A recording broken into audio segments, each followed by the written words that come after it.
We get so afraid of the what ifs. We get so fearful. We get so paralyzed with the fear. We get so paralyzed, and not just the fear of failure or the fear of what other people think, but like the fear of success. And we get so paralyzed with that we never take action. And essentially, what is running the show is our emotions, right? And so we get into the future so much, the what ifs become so much louder than the present moment that they begin to inform our decision making. And so essentially what happens is our feelings start running the show. Our feelings start informing our decision making. Our feelings become the primary mover in our decisions. Optimal health is not a privilege, it's a right. However, unfortunately, the overwhelming majority of health challenges today can be attributed to lifestyle. This includes our physical activity, the quality of our relationships, stress, purpose and fulfillment, and of course, our diet. But what if there was an alternative? What if we could prevent and combat these health challenges with lifestyle changes before pills and procedures? You are listening to the Plant Protocol podcast with yours truly, plant-based health and business coach, and now the forever voice in your head, Lisa A. Smith. It's time to come get this health.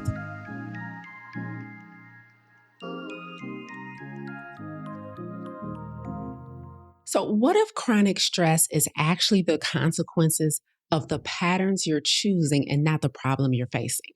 Like, I know it's very common for us to blame our job, to blame our finances, to blame other people, to blame time. There's not enough hours in the day, to blame the demand on you. People keep needing and wanting stuff from you. Like, we think chronic stress is a result of all of these outside things. We think chronic stress is a result of the responsibility that we have on us as entrepreneur, as a leader, as a spouse, as a parent, as someone who's in ministry. We blame chronic stress on all of these outside things. But what if the circumstance is not the problem, but the patterns are the problem? That realization changed everything for me. That realization that it might not be everyone and everything else, but it might be me, changed everything for me. Like, for a long time as an entrepreneur, in the past decade, I've blamed my schedule. First and foremost, I blame my schedule.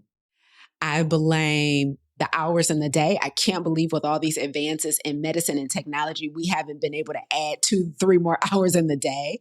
I've literally blamed people wanting too much or not operating in excellence. I've blamed the system. I've blamed so many things for the result of my feelings of overwhelm, chronic pressure, and chronic stress.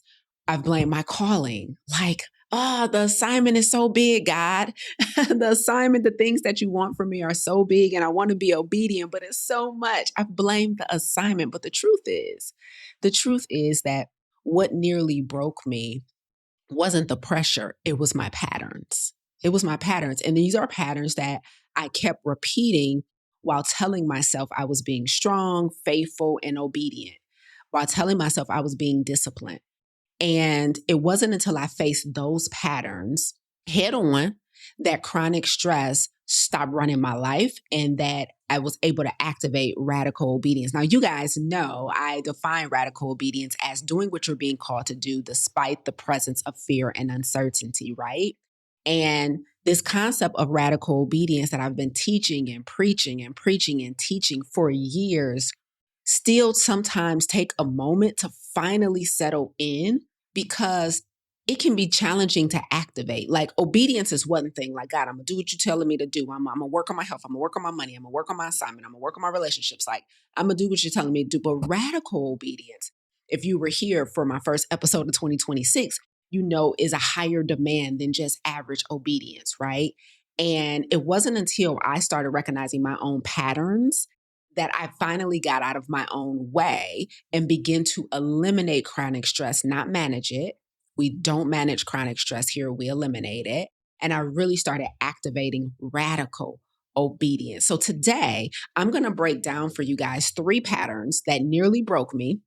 I'm going to break down 3 patterns that really changed the way I started doing things, making decisions, and living my life so that you don't have to learn the hard way. So I'm going to explain it to you so that you can learn from my lessons, my mistakes, not just as a leader, as an entrepreneur, but also as a human being who's just trying to really do the best they can in this life.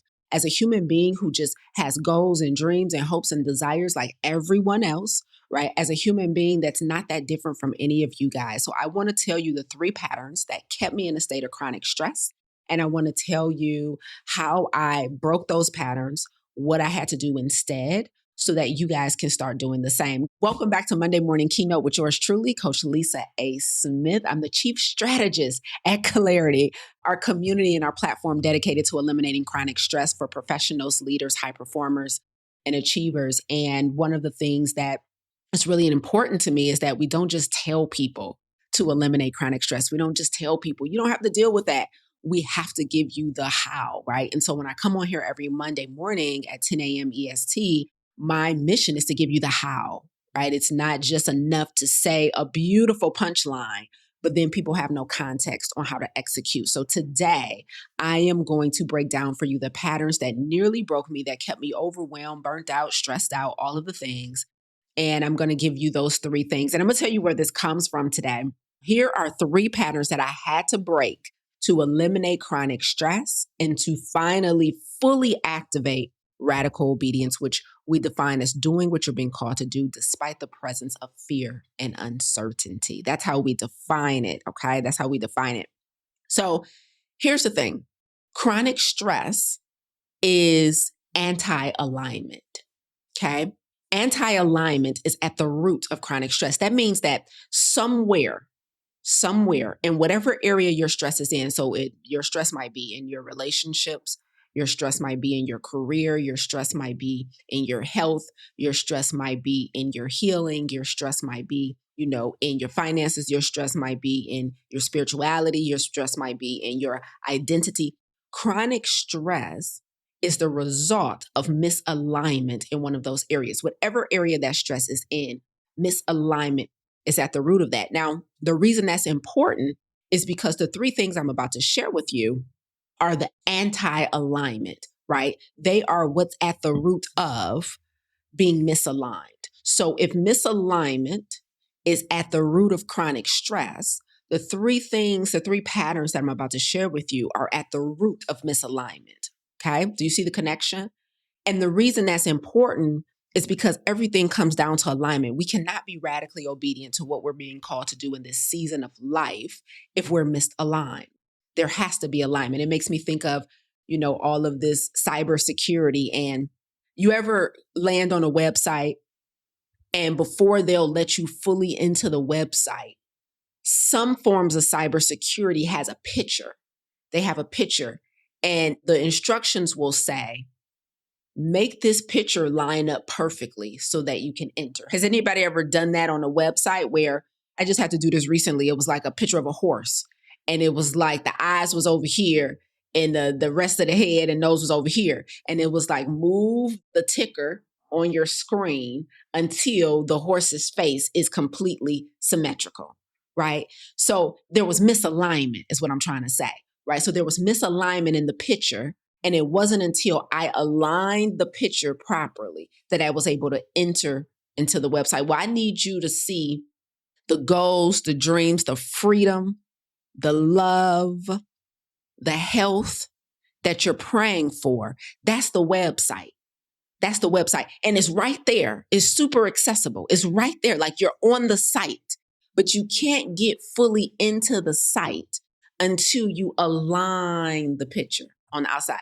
But that's how I want you to see this conversation today. Like you own the site, like it's blurred in the background, like the money you're looking for, the love you're looking for, the health you're looking for, the disease free, the all clear that you're waiting to hear from your doctor, the you are healed that you're waiting to feel in your spirit. Like you can see it, but it's blurry on the website. And it's not until you align the pictures, it's not until you align the photo that once those things sync up, then you'll have full access to everything that's blurry right now. Sheila said, nailed it. Okay, I only need one. Like, I don't even need that many people to tell me I nailed it. If one person understood that, that gives me the permission to move forward. Now, the goal is to impact every person in the room. Let's be clear about that. So if that makes sense, then we can keep going. So the whole point of that analogy is misalignment is at the root of your chronic stress, not the problem you're giving it credit for, but it's the misalignment. Okay, so let's keep going. Let's keep going. Let's get into the three things, the three patterns, the three risks of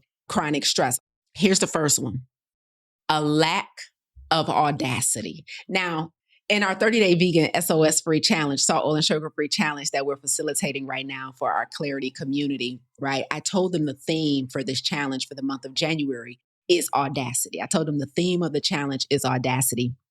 And I've never been this bold with our challenges before. I've never been this bold with our clients before. But I decided to take it up a notch because I still don't think some people are really getting the importance. I really don't think some people are getting the importance of being more radical, right? And being more aggressive when it comes to our goals, whether it be health or any other area. But this challenge, is mostly about health. And so I remember moving to a new city just about coming up on 2 years ago. I moved to a new city. Now, I'm born and raised in Detroit.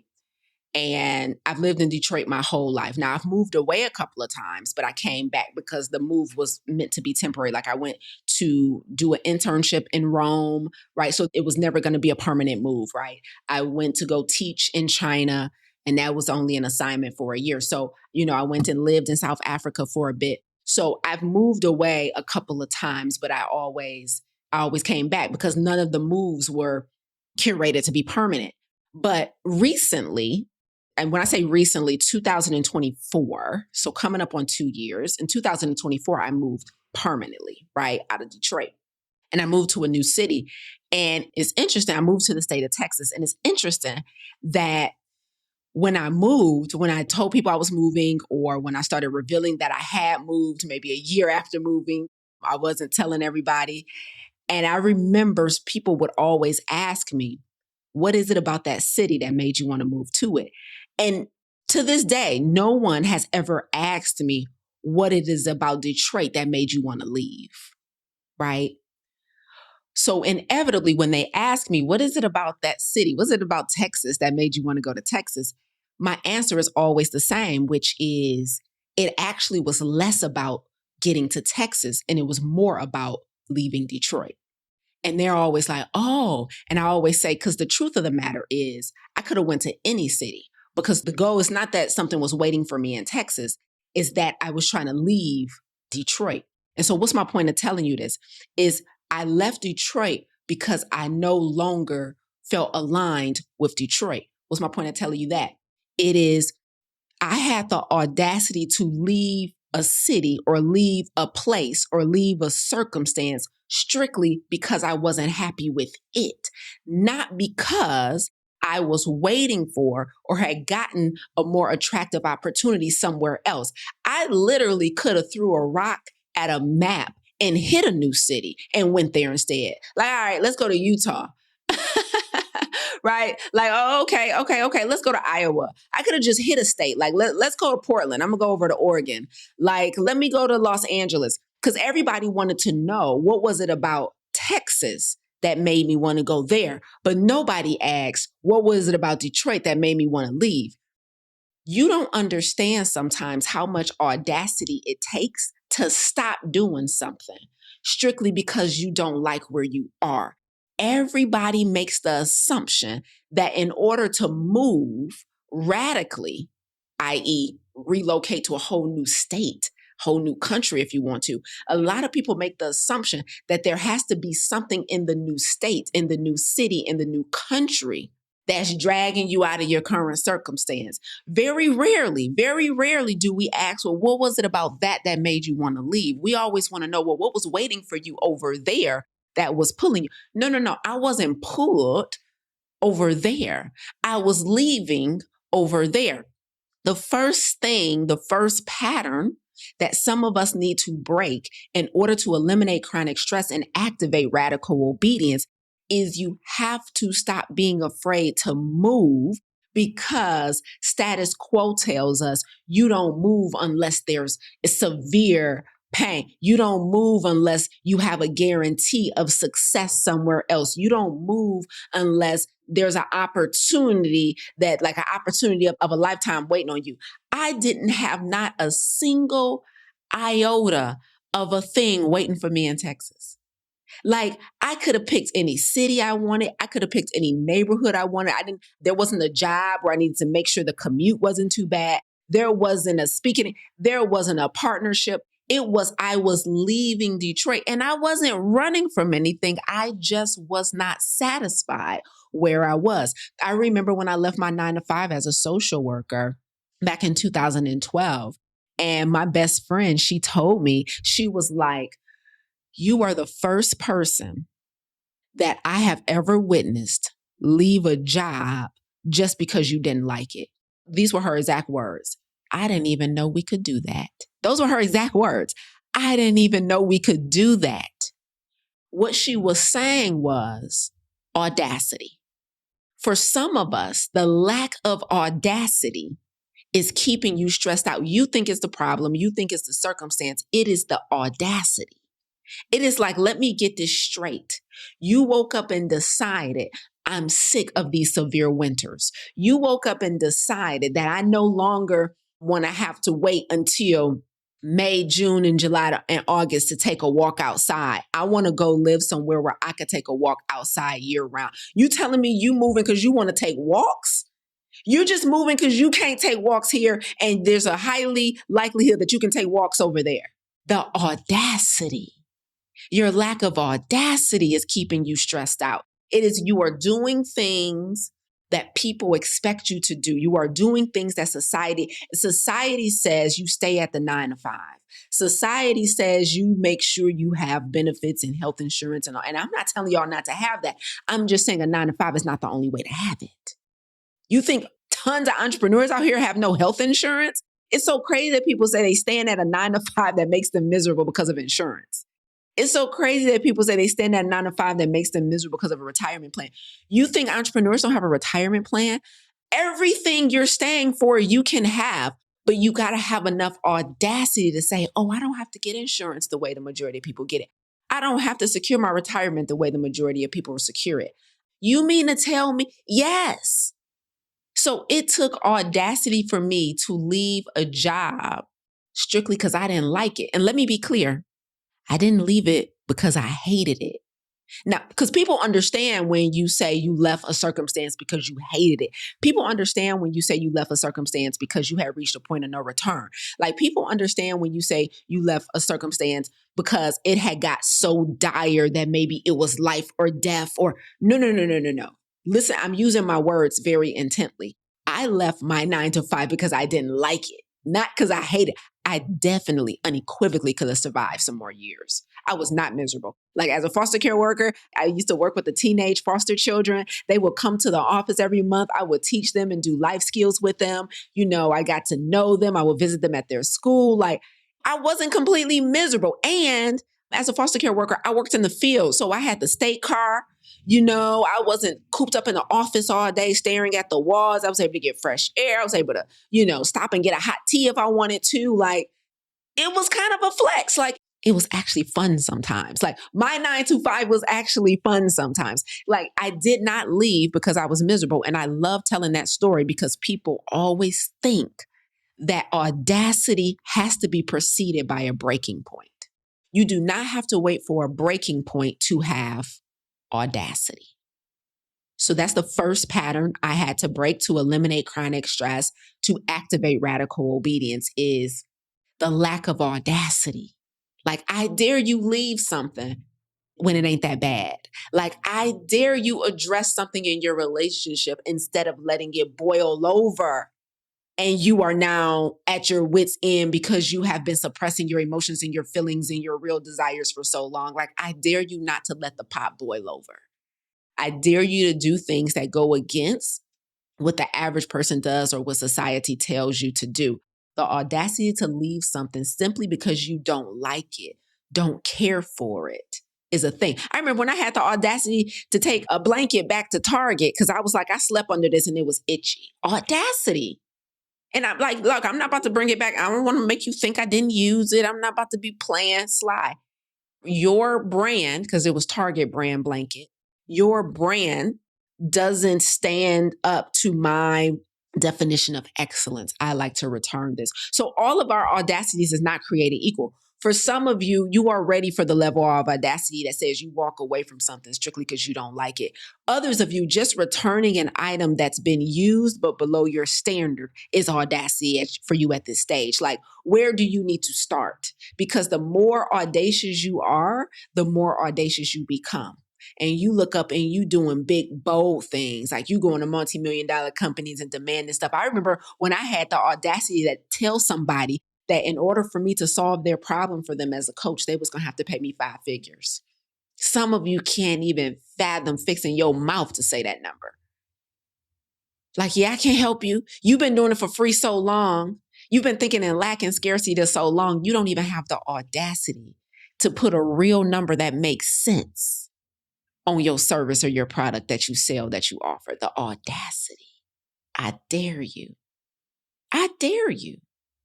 Okay, so that's number one. Let's get into number two. Listen, I officially started business coaching. When I say officially, I mean like for money. I officially started business coaching in 2021. Okay. And as a business coach, I initially started off helping people who wanted to be a coach like me, because I really believe in just selling a result that you've already gotten for yourself. And so I started my business accelerator, my plant-based certification. I have a certification for people who want to get certified in plant-based nutrition because I started my whole career as a health coach, a plant-based health coach. And so I created my own plant-based certification. I launched it in 2021. And when I launched it, there's kind of like 2 sides to it. There's the certification where I teach the science, but then there's also the business side where I teach people how to now take the science and make money. And when I launched it, something happened that I never expected, which is here I am teaching the exact process that I've used to develop a successful coaching company, right? I'm like, okay, Lisa, think of everything you did. Now put it in steps that other people can follow that make sense, that's simplified, that's not too complicated, that's not too tech heavy, that doesn't cost a lot of money. Like, I spent so much time, y'all. I spent so much time packaging my process for creating a successful coaching company into a linear curriculum that other people could follow, right? And I put this process together and I'm like, activate. Like, I got people enrolling in the certification, people enrolling in the accelerator, and I'm like, it's go time. Let's go. Let's go. Let's help people heal. That's the thing I was most excited about creating my certification. I was like, oh my God, I can duplicate myself and we can help more people at once. What a phenomenon this is about to be. But guess what happened? Over and over and over again, I would hear from our clients inside of the certification, inside the accelerator. And they're like, I'm not ready. I'm still working on me. I just don't think I'm qualified to help anybody else yet. I need to study more. I don't know enough. Lisa, I can't answer questions like you. I don't know the science like that. Like, I'm not ready. I'm not ready. I'm not good enough. I'm not good enough. I just repeatedly, all I heard was like, I tried to record a video or I tried and it wasn't good. I don't look good. I don't like the way I sound. Nobody wants to hear what I have to say, like over. And I was so floored. I'm talking about floored because I had no idea that I needed to build in to my program content around that, right? Like the thing that was tripping people up, because I'm thinking, don't make it too complicated. Like, make it simple. Teach them how you create content. Teach them how to build out an offer. Teach them how to sell the offer. Teach them how to deliver the offer. Teach them how to retain clients. Teach them how to set their prices. Teach them, like, I'm like, I got all that. Boom, here's what you do. Here's what you do. Here's what you do. And I'm like, boom, boom, boom. And out of all of the problems that I thought I was solving, honey, I did not make room to solve the biggest problem of all. The second pattern that's keeping you chronically stressed and disobedient is a lack of confidence. Confidence comes from evidence, and evidence comes from action.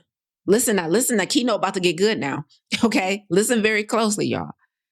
The lack of confidence will keep you stressed out because when you don't believe in yourself, when you don't believe in God, and when I say believe in God, y'all say y'all believe in God, but then your actions don't have any faith rooted in them. Like you believe in God, but then you only doing stuff that you can control. So your actions speak louder than your prayers, than your words, than your devotional every morning, right? It's the actions you take when you close the Bible. It's the actions you take when you close the devotional. Like your actions don't say you believe, right? So you lack confidence in yourself. You lack confidence in a higher power. Like you don't believe you're covered. You don't believe everything will work out for you. Like there's no belief. There's no belief. So this lack of confidence means you don't take risk. This lack of confidence means you don't take chances. This lack of confidence means you don't put yourself out there. And as a result, you stay in your current circumstance and you call it stress. And you say there's no good fish in a dating pool, but you don't have confidence to put yourself out there or for you to initiate a conversation with somebody. Like you say nobody wants to buy your product, but you don't have the confidence to show up and sell the product. Like nobody's going to buy it if they don't know it exists. Nobody's going to buy it if you don't ever talk about it. Like people got to know you have an offer. Like confidence comes from evidence and evidence comes from action. Yeah. So it's my finances that's causing me to be stressed. But you got to have enough confidence, number one, to face your debt. Number two, to get help if you need it, like to raise your hand and say, I don't know what I'm doing. I know how to create debt, but I don't know how to get rid of it. Like you got to have enough confidence to talk about these things with your spouse or your kids. You got to have enough confidence to show up and tackle the problem. You got to have enough confidence to look at the numbers. The reason there hasn't been any movement in your business, or like you worried about writing a book, but you don't even have enough confidence. Do you know that once you write the book, you got to sell it? I don't even know if y'all know that. Like we creating so much pressure from having to write the book. Wait till you feel the pressure of having to sell it for real money to people. Like, do you just want to write it and give it away? Like you need confidence. Your lack of confidence is the real cause of your stress, of the overwhelming pressure. Like, let's talk about relationships for 2 seconds, because a lot of people that are in my audience, they have told me privately and they have told us as a community publicly the challenges they're having in like their relationship, like in their marriage and their romantic relationship. And we've also had people who have shared challenges they're having in their relationship, like with like their kids and things like this, or their siblings, right? What does this have to do with confidence? Like, so let's say your stress is in the area of one of your relationships. Okay. Maybe you're in a relationship that's no longer mutually beneficial, that's emotionally abusive. Maybe you're in a relationship with somebody who doesn't have a personal growth mindset. So they're stuck in these old ways and these old patterns that are hindering the growth and evolution of the relationship as a whole. Right.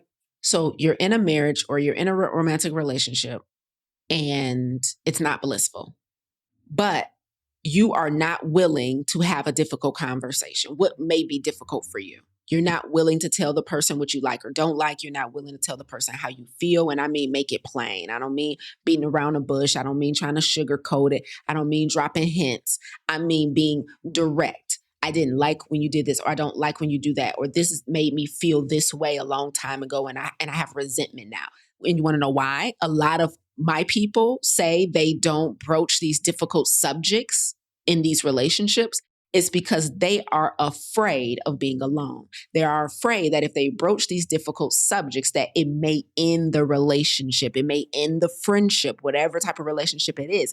That is a lack of confidence. You're saying, I don't have enough confidence that I will be able to find another partner, that I will be able to find a blissful relationship. The lack of confidence in your ability to attract the bliss that you're seeking is causing you to stay muted in a relationship where you're privately suffering. That's insane. So for you to get out of that situation, you need the confidence that you will be chosen again.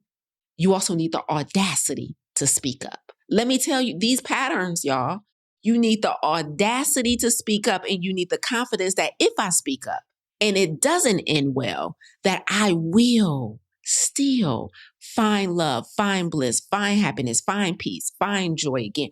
Can you imagine? You ain't got to imagine. Some of y'all already doing it. Don't worry about imagining. Just open your eyes and look at your real life.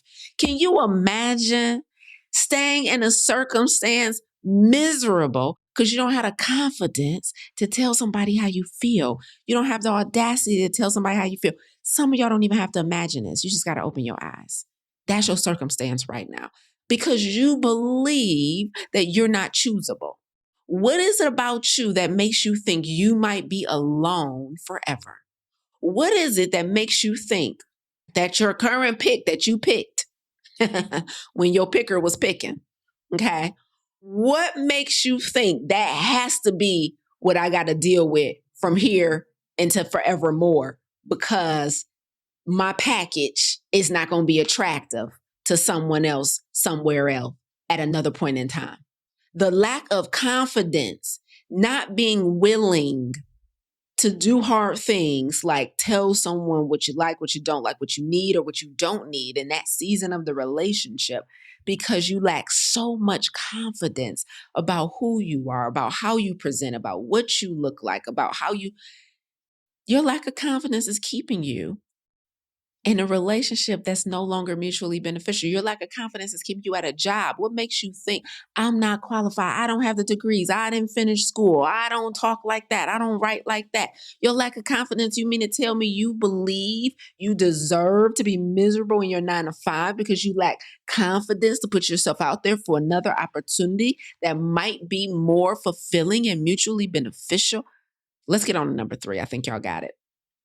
Your lack of confidence is keeping you stuck. Readiness cannot show up where action doesn't exist. Confidence comes from evidence, and evidence comes from action. Have the conversation.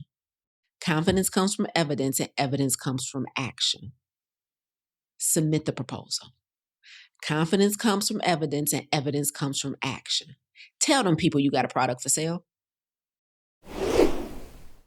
I distinctly recall the moment I learned that there's a certain point where you realize you don't need more information. You need space, you need the right room, you need the right conversations, you need the right level of expectation. And after being in countless rooms, I also recall realizing that every room is not designed for transformation because every person is not ready for the level of responsibility that comes with clarity. If you're stuck in the same cycle, overthinking, second guessing yourself, doubting yourself, imposter syndrome, you're not confused, but you might be avoiding obedience.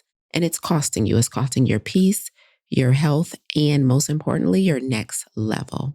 That's why on May 2nd and 3rd of this year, I'm hosting a live in-person experience in Houston, Texas called Fully Surrendered. This is a radical obedience assembly. This is a room for people who are done negotiating with fear. Because how much longer are you going to sit on what you know you're called to do? But here's the biggest lesson I've learned on my radical obedience journey. At some point, it's no longer fear, it's a decision. And trust me when I tell you, proximity changes everything. There is a different level of clarity, courage, conviction that happens when you get in the room. This experience will be rooted in radical obedience, which I define as doing what you're called to do despite fear, uncertainty, and lack of evidence. And alongside that, you'll also step into the pre-release of my book on radical obedience. This room will be intentional. It will be refined, and it will be filled with people who are done negotiating with their assignment. So no, it's not for everyone, but if you recognize yourself in this, I invite you to click the link in the show notes to get registered or visit lisaangelsmith.com/fully surrendered. I hope to see you in Houston. Let's get into the third and final pattern that's keeping you stuck. And then I got a bonus for y'all that I want to share with y'all because it's MLK Day. And we're going to talk about that. Okay. All right. So I told y'all I was a business coach and I'm also, health coach, right? Some people call me their life coach. I don't know, but I'm a coach, right? And a lot of times when people are facing, situations and hard things and all of these things, right? We start making up stories about how they could turn out. And those stories prevent us from taking action. This is not new information, right? So for many people, we don't live in the present moment, we live in the future. And because we live in the future, we're doing all the what ifs, right? And so the what ifs causes us to stay still. So like, what if I fail? What if people don't like me? What if I'm rejected? What if it's not perfect? What if somebody asks me a question and I don't know the answer? What if I'm perceived like I'm better than other people, right? If I come out and do this or share this, like, what if I hurt somebody's feelings if I release my book because I'm telling my story and it involves other people and I'm worried about how they'll be and how they'll, right? And so it's all of these what ifs, right? And so what happens is, and this again just comes from my decade of coaching. That's where my data is coming from, right? So this is not theoretical. But what happens is we have all of these what ifs that swirl around in our minds, okay? And then the what ifs, they're like little organisms and they grow legs and tendrils. And the what ifs with these legs and tendrils, they start walking and running and then they bring other stories with them and then it gets crazy. And then what happens is we stay stuck in the present moment. We don't do anything because the what ifs start running so fast. Like these little living what ifs, they go so far and so fast down these rabbit holes and we can't keep up. And so we get so afraid of the what ifs.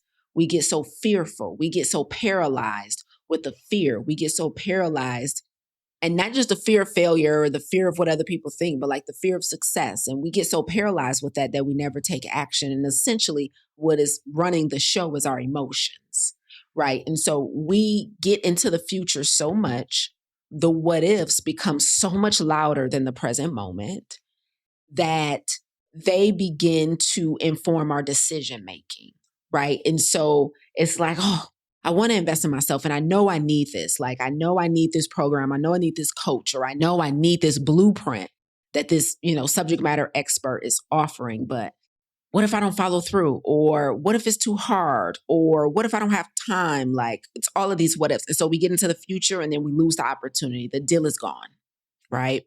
And so essentially what happens is our feelings start running the show. Our feelings start informing our decision making. Our feelings become the primary mover in our decisions. The third pattern that's keeping you chronically stressed and disobedient is a lack of emotional intelligence. Emotional intelligence is probably by far the number one skill that I've developed in the past 5 years that has kept me sane, that has kept me healthy, and that has helped our business grow every year. Emotional intelligence as a leader, emotional intelligence as an entrepreneur, but also emotional intelligence as a daughter, emotional intelligence as a partner, emotional intelligence as a boss. Like, it is fundamentally one of the most useful skills you can develop is emotional intelligence. Unmanaged emotions is the greatest threat to alignment. Say it again. I told you that misalignment was at the root of chronic stress. Unmanaged emotions is arguably the greatest threat to alignment and radical obedience. Mismanaged emotions, unmanaged emotions, the lack of emotional intelligence is arguably the greatest threat to freedom. We get in our feelings so much. We get in the future so much with the what ifs and the what if nots and the hows. And we like our feelings like, but I don't know how to do that. I'm not good enough. I don't want to raise my hand and ask for help. Like, we get so fearful. We get so beside ourselves with feelings. We feel the butterflies in our stomach when our finger even hovers over the unmute button to ask a question. Like, I don't want to speak up. Like, who feels butterflies in their stomach when their finger hovers over the unmute button and it's time to talk and it's time to ask for help and it's time to say, I don't know. And it's time to say, I don't have the answers. And it's time to say, I messed up. Who gets butterflies when your finger hovers over the unmute button? I'm not just talking about unmuting on Zoom. I'm talking about unmuting in your relationship. It's time to speak up. I'm talking about unmuting on your job. It's time to speak up. I'm talking about unmuting at that church. Tell them people you don't want to do that no more. You've been volunteering for years. You driving yourself crazy. You wearing yourself out because you don't want to be perceived a certain way by stepping down in a volunteer role. Like, hit the unmute button. How many people, your feelings, you get so caught up in your feelings. You get so caught up, you let the butterflies tell you that maybe it's not a good time. You interpreting the butterflies all wrong. Misinterpretation of the butterflies is the real problem. You get so nervous, you get so flustered when it's time to speak up, when it's time to advocate for yourself, when it's time to advocate for something you believe in. You get so flustered when you got to go against the group, when you got to go against the tribe. How many of you, like, little finger be shaking when it's time to unmute? Should I say this? Should I say this? Should I ask? Should I ask? Should I raise my hand and say I have a better solution in this conference room with all these suits that got more degrees than me? They know better than me. I'm just going to stay quiet. You been had the solution. Now look at you, miserable in your role because y'all got the same problems on the job. And then guess what? The job ain't miserable because they doing it wrong. The job is miserable because you staying quiet. You been had the solution, but you wanna speak up because their names are bigger than yours, and they got a comma after their name that's followed by random letters, and people know more than me. And you got your inferiority complex is so big that you stressed out. Your feelings of inadequacy is taking over the room. That's the elephant. Your feelings of the imposter syndrome is raging so loudly. The emotions are going so crazy. The what ifs done grew legs and ran so far into the future that you can't keep up with them. The lack of unmanaged emotion, the lack of emotional intelligence is keeping you stressed out, burnt out, overwhelmed, and disobedient. Your lack of emotional intelligence. I remember when I made the decision that, like, I was going to sit in my feeling. I remember thinking about that. I remember the literal thought. It was actually, can I be transparent? It was actually after a breakup. I remember having a breakup. It was the end of a relationship. Like, it didn't feel good, right? The breakups don't feel good. Even if it's the right decision, there's still a period because emotions, right? So there's like a period of like, eh. And so I was in that, right? And I remember sitting on the couch at my home in Detroit. And I remember thinking that I wanted something like a snack. I remember thinking that, like, oh, I want, I think Skinny Pop was my thing at the time. And I remember thinking like, oh, I just want to drown myself in a bowl of Skinny Pop. Or for some of us, like, I need a cocktail, I need a drink, right? Like, what's your thing? How do you self-soothe? I want to go buy something. Maybe it's shopping. You self-soothe, right? And I remember sitting on that couch in my feelings about this healthy breakup that I was very proud of, but it's still a thing.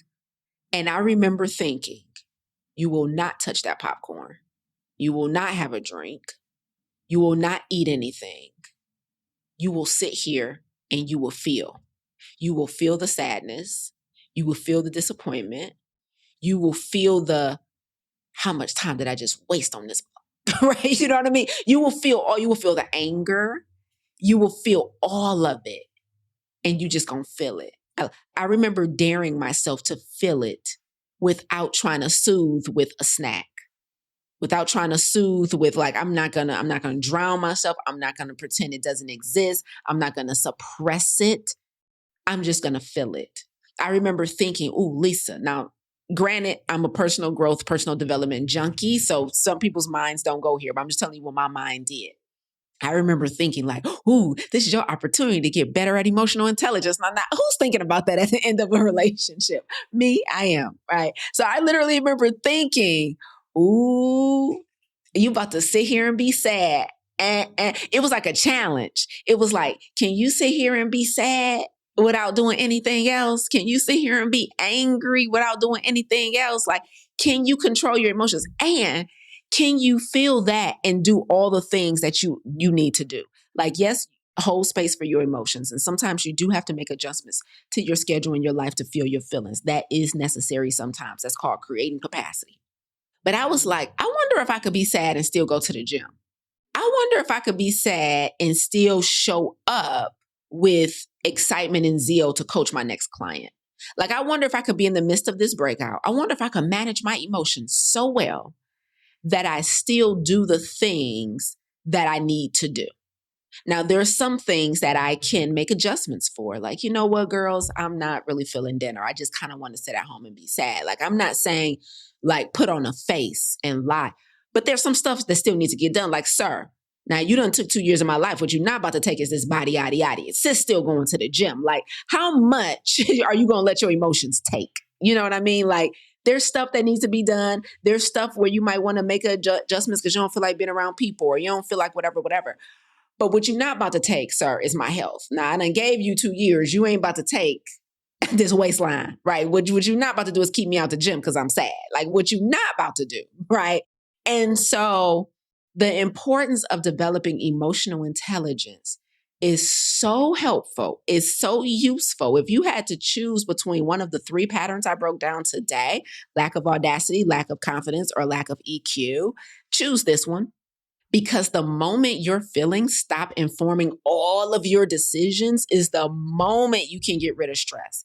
What would happen if you weren't so afraid of rejection that you had the audacity to speak up to your superior at work? What would happen if you weren't so afraid of perfectionism that you had the confidence to turn on the camera and turn on the mic and finally talk to the people that God has led you to serve? Like, what will happen if you didn't let your feelings stop every doggone action you're supposed to be taking? I just wonder. I just wonder. What was the pattern for you? As I wrap this thing up, I want to talk about MLK for a second. Just thinking about MLK reminded me of something that I want to make a point of saying today. But before I do that, what pattern resonated with you? Was it the lack of audacity? Are you not being bold enough?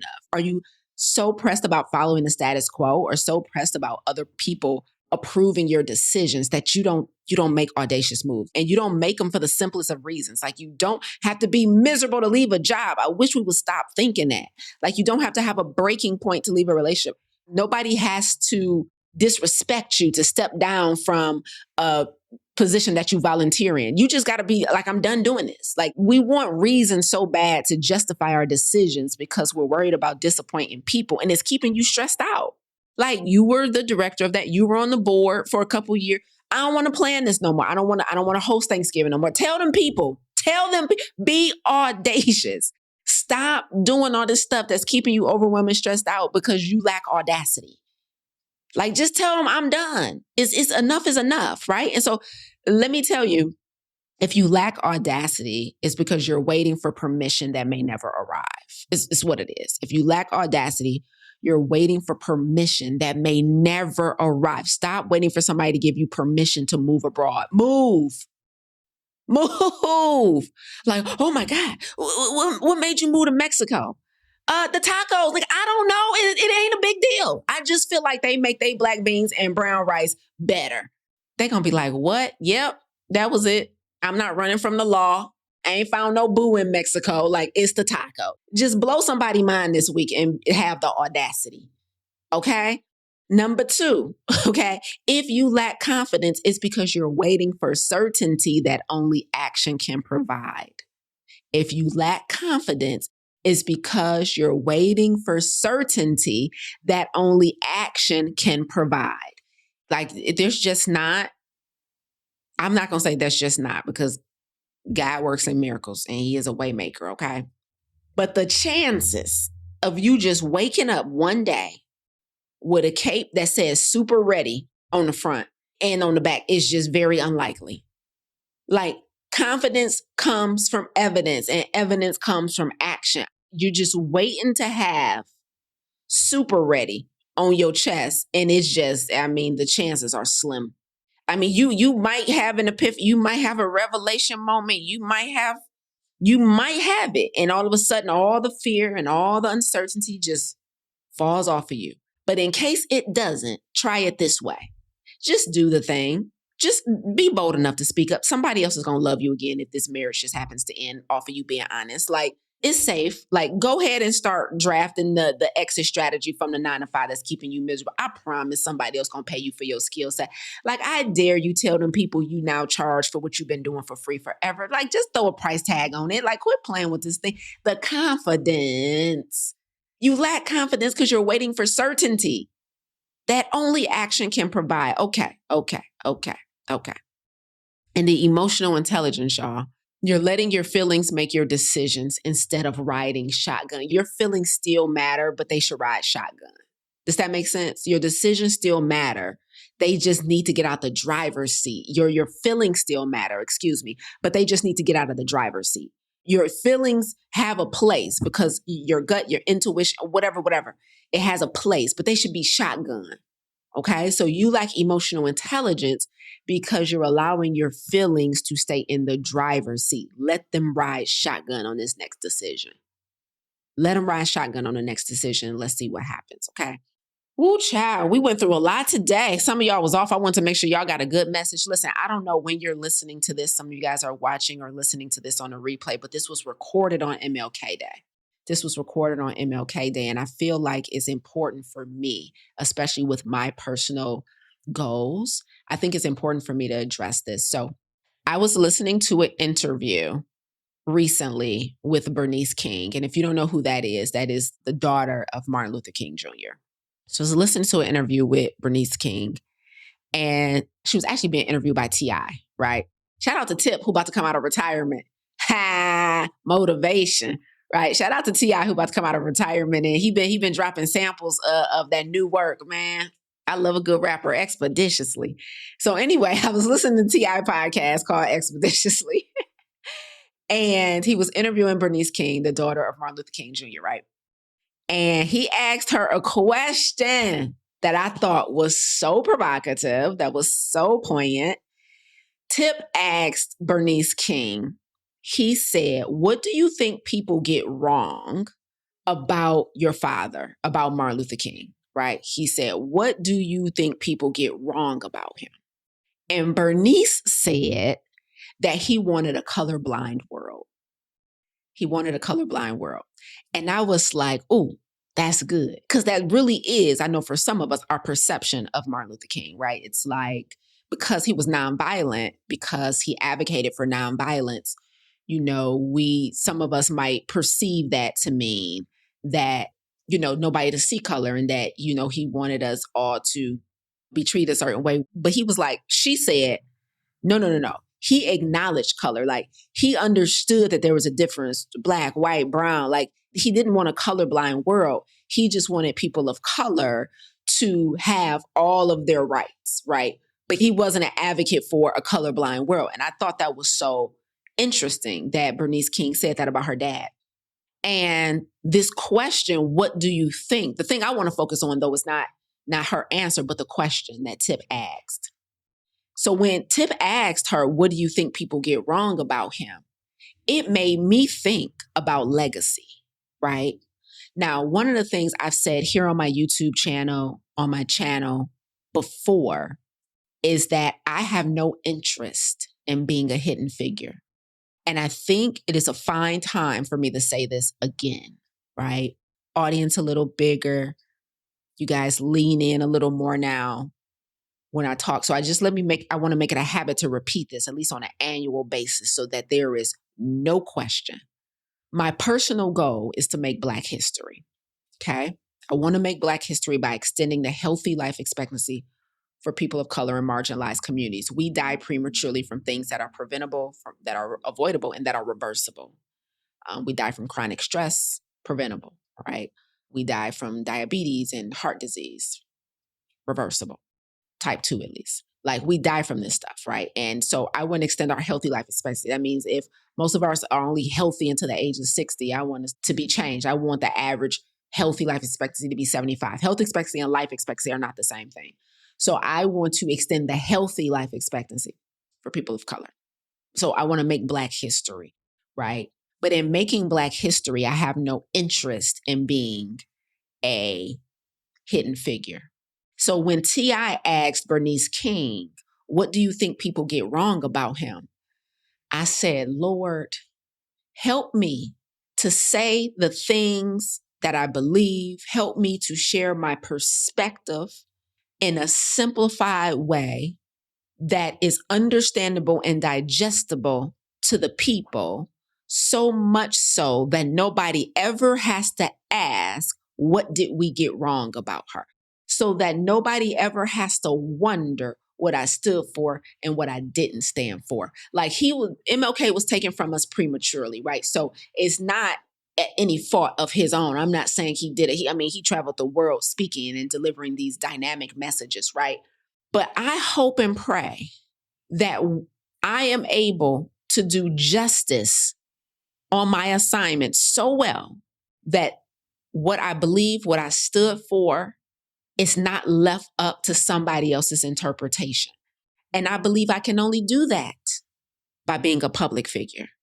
Like, if I want to make Black history, what I'm really saying is I intend to be a historical figure. But the thing that must precede being a historical figure is that you must be willing to be a public figure. With being a public figure comes risk. There's risk to being a public figure, as we know from our Black public figures, right? There is a risk to being a public figure, and it's a risk I'm willing to take in an effort to be a historical figure for my people. Because while I want to make history, I don't want my figuredom, I don't even know if that's a word, to not be known until I'm gone. Does that make sense, y'all? Like, I don't want documentaries made about me later where everyone that's contributing to the documentary is giving their interpretation of what they think I stood for and what they think I meant when I did that and when I said that. Like, that's so important to me. When I heard MLK's daughter say, no, no, no, no, no, that's not what he meant. What he meant was, and I'm like, yo, we about to make Black history with the work we're doing at Clarity, with the work we're doing in the plant protocol. Like, anybody that ride with me is going to get a result. Like, we going to make history. We going to do everything in our power to transform your life. And I'm going to do it from the stage. I'm going to do it from the stage. I'm not interested in being a hidden figure, because we have seen time and time again, over and over again, the risks to your legacy that comes with being a hidden figure. So I just want to make a call to action for anyone that's listening right now, for anyone that's watching right now. And you too feel called to the masses. Not all of us are called to the masses, but you too. I'm only talking to that person that feels called to the masses like myself.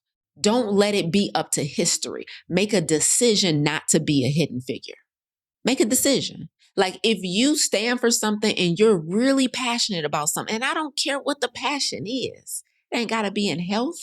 I don't care what you care about, but whatever you care about, make a decision not to be a hidden figure so that nobody ever has to ask on a podcast years and decades after your death, what did you mean by that? Let them people know now. Like, so I hope y'all know. Like, no, we watched her YouTube video for 3 years straight. You got her all wrong. You know what I'm saying? Because it's going to be, we read her books. We watched her such and such. I listened to her podcast. I got them on tapes, archives. Y'all record this, screenshot this, listen to me. I refuse to be a hidden figure. And I understand that to become a historical figure, I first have to be a public figure. And so I am going to save my people. I'm going to preach my message, and I'm going to do it from the stage. I'm going to do it from the mic. I'm going to do it in the public eye, and I'm going to do it as an introvert. Everything you just listened to, everything you just heard was an introvert talking. So the assignment doesn't care what your personal preferences are. My personal preference is to stay quiet, to stay private, to stay to myself. As a matter of fact, I think I shock and surprise people sometimes who meet me in person if I'm not on the stage or the mic, because I'm super low-key, chill. Like, I don't have this big giant personality, right? But I do have a whole boatload of passion. And so give me the right topic and I turn on. And that's a lot of you too. And a lot of you think that who you naturally are is not wired to be in the front or on the mic or making history. And that's just not true. This message, can I tell you guys the origin of today's message, actually? This is a wonderful plug for my book that'll be coming out. Today's message came from a whole chapter in my book. Hold on. So this is me like editing. This is like the third version of the book that I've been editing, right? So I'm going through it like pen line by line. And let me show you guys really quickly where today's message came from. I wrote this in the book and I was like, let me pluck this out of the book and literally teach it to them today for Monday morning keynote. Do y'all see where that says 3 barriers to alignment, chapter 31, 3 barriers to alignment. And it says obedience requires audacity, not privilege. Do y'all see that?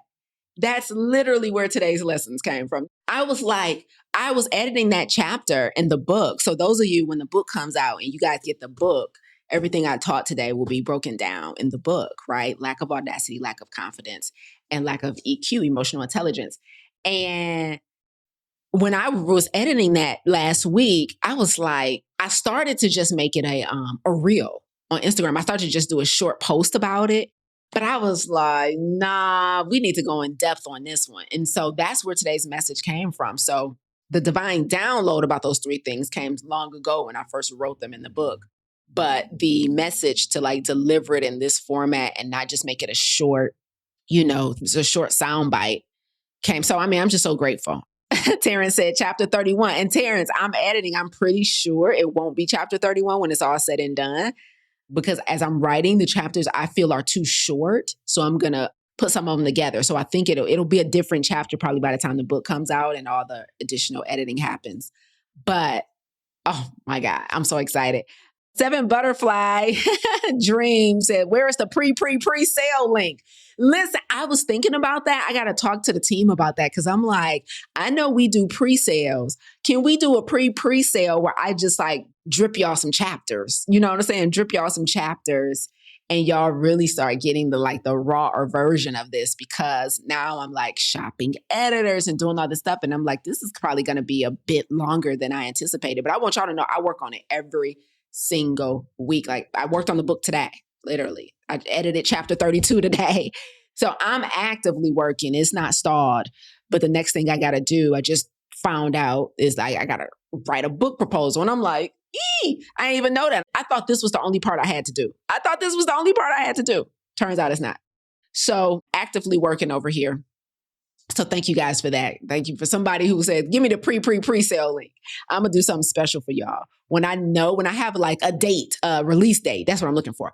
When I have a release date and I feel more confident that you won't just be waiting to infinity and beyond, then we'll start doing pre-sale. Like, okay, coming in October, even if it was coming in December and I knew definitively that it was, because I don't like taking nobody's money and not knowing when I can deliver, because I'm used to, delivering immediately.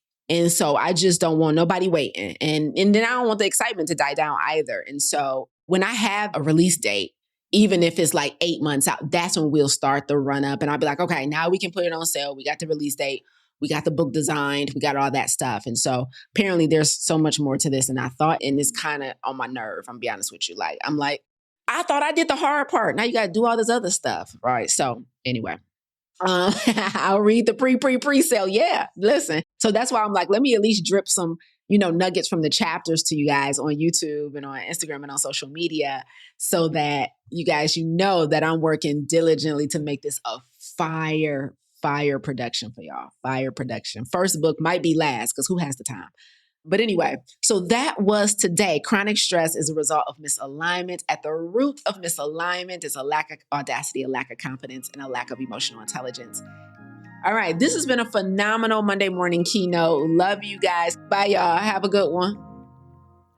You tuned in today because, like me, you refuse to let your good become the enemy of your great.